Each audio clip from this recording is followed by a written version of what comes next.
teze i o vladavini prava i o demokraciji i ljudskim pravima vodile su niz aktera koji su za ovim stolom dali veliki doprinos hrvatskoj državnosti i njenoj demokraciji u zadnjih 20 godina. Hvala vam lijepa.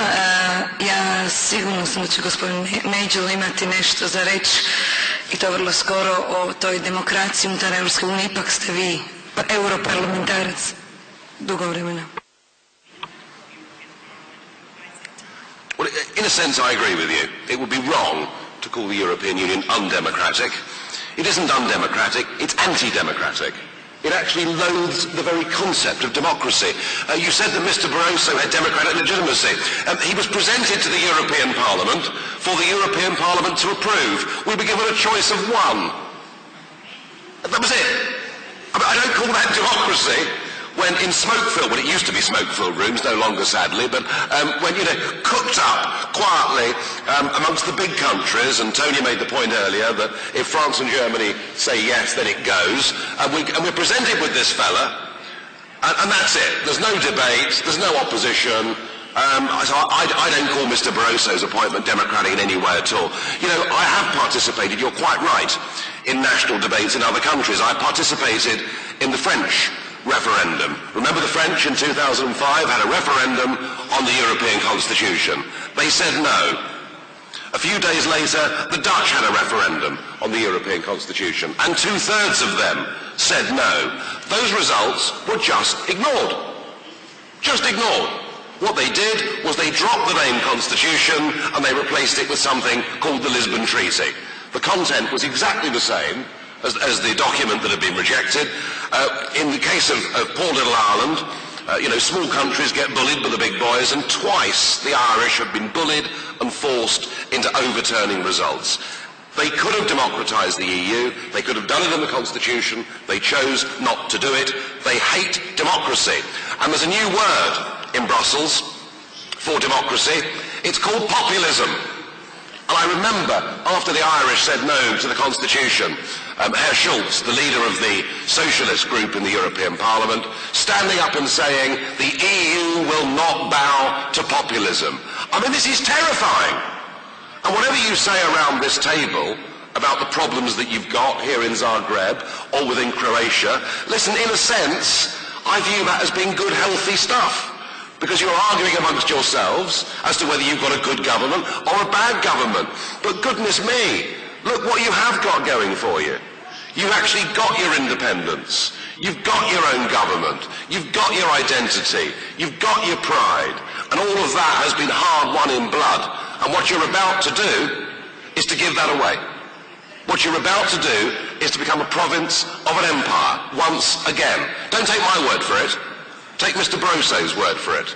Mr. Barroso said last year, we are building the first ever non-imperial empire. That comes from the man who is in charge of the European Commission. And Croatian accession is very, very important to them.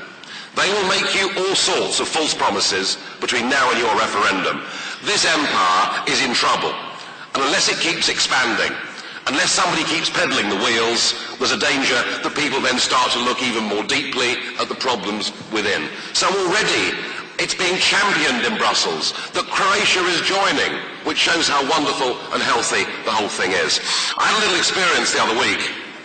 I went into the members' offices in Brussels, this is about 4 months ago, and I had my aeroplane kit to reclaim my expenses. And the chap that served me, I'd never seen him before, didn't recognise him. I said, hello, who are you? And he introduced himself. I said, where are you from? He said, Croatia. I said, I'm sorry. He said, oh yes, they've given lots of us jobs in the European Parliament and in the European Commission, even before your country has joined the Union. And they do that as part of this corrupt practice that I talked about earlier. They are trying to buy the political class. And my fear, coming here today, and having been through this before with Malta and Estonia and many other countries, my fear is that the vast majority of your political class have been purchased already. There are promises of great riches, especially for the civil servants. You know, if you're Croatian, 15,000 euros a month with a tax rate of 12%, it's not a bad ticket, is it? You know, it really isn't a bad game, and several dozen people can benefit from that, and that's my worry. I would just make one promise and perhaps one request. The one promise is, if foreign visitors coming here does help get a proper full debate in Croatia going, then if that's useful, I'd be more than happy to come and take part in debates again. But my one real pleading with all of you, whichever side of this debate you are on, is about the conduct of this referendum.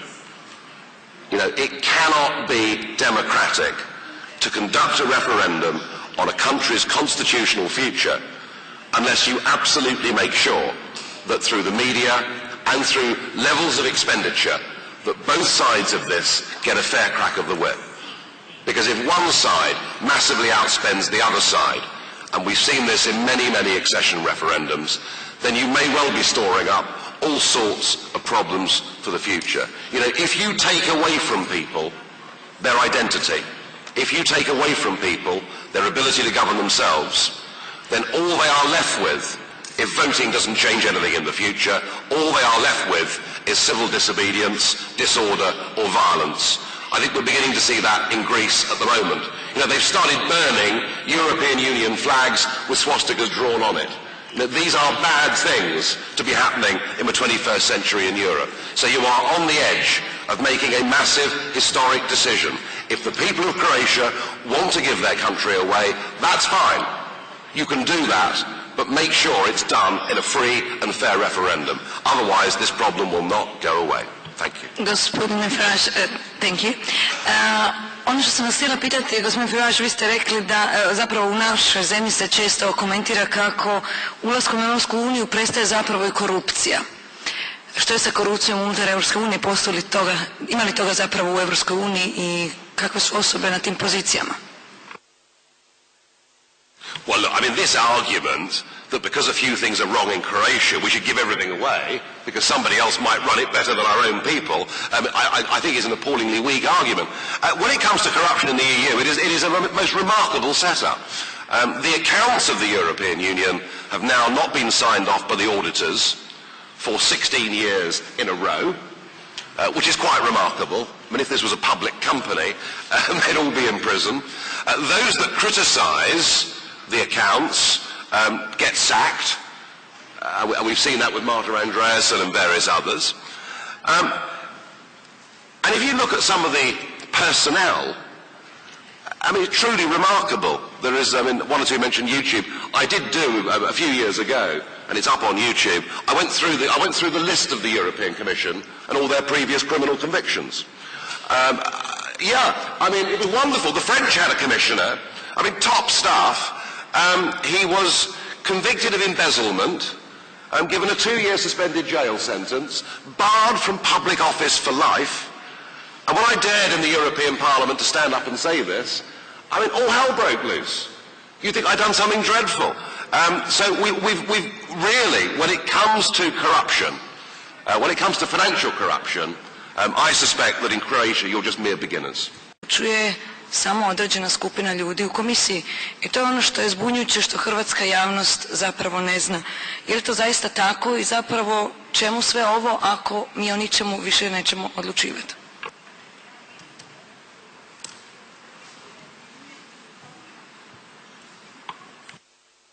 Well, I'm not sure actually that you can speak that freely in the European Union Parliament. I mean, I know that I have been fairly openly critical of them, but when I said that Mr. Van Rompuy had the appearance of a low-grade bank clerk and the charisma of a damp rag, I mean, that seemed to me to be general knockabout stuff that you would expect in Parliament. Do you know, I was fined for that. I was fined the maximum fine that can be imposed on an MEP. I mean, if I'd taken 100,000 euros in a bribe to help put some legislation through for a business, the fine I got for just criticising Mr. Van Rompuy was the same as for that. And when I was carpeted by the President of the European Parliament, he said, "It's quite unfair of you to criticise Mr. Van Rompuy. He is, after all, unelected."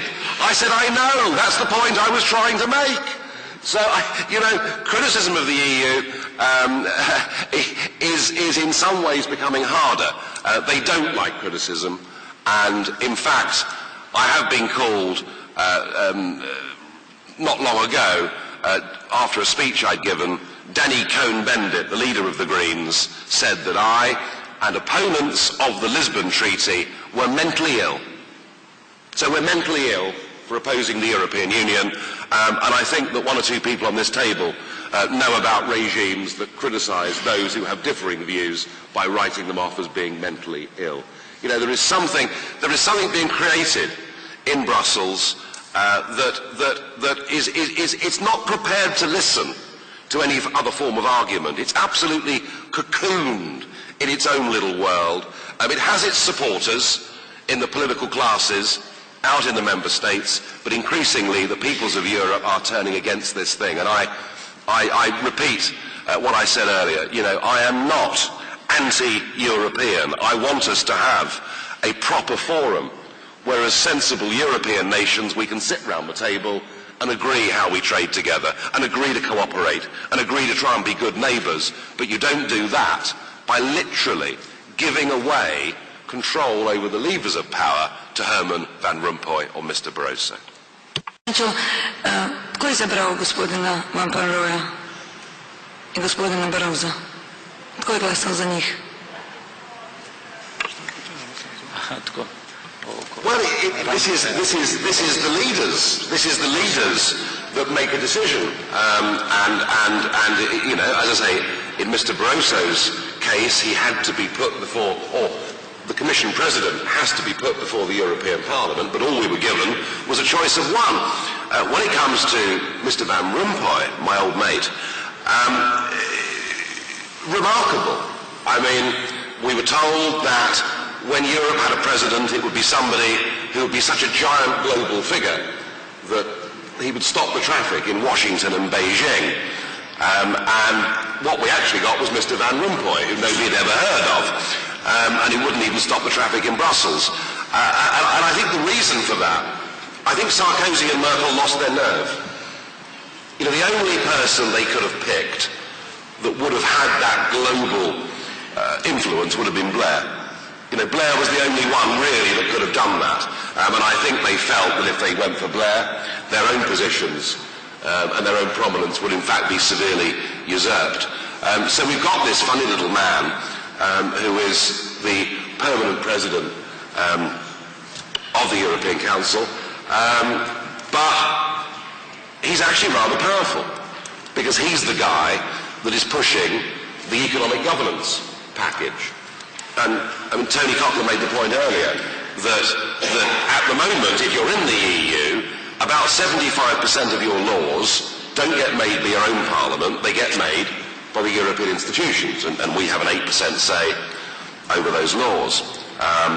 But what they're working on now for the Eurozone to begin with is that even that bit of your life that you're in control of, namely setting your own budgets, deciding government spending levels, you know, the plans are that all of that will be done at a European level.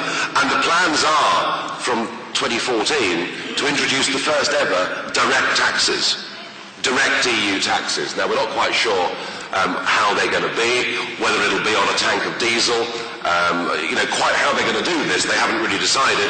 There is some talk of a financial transaction tax. So much as I did rather mock Mr. Van Rompuy, it doesn't mean that he's not a very dangerous little man.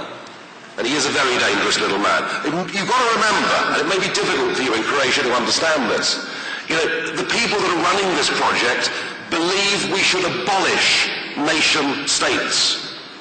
Abolish them. They must disappear. They must go. We're building a new state with a new flag, a new anthem. It's a new kind of nationalism, Euro-nationalism. And they want to abolish Croatia. That's the reality of it. And you've only been independent for 20 years. Please don't throw it away. That's what I think. That's what I think. I think you'd be mad to throw it away. The EU project is completely out of control and, in my view, very, very dangerous.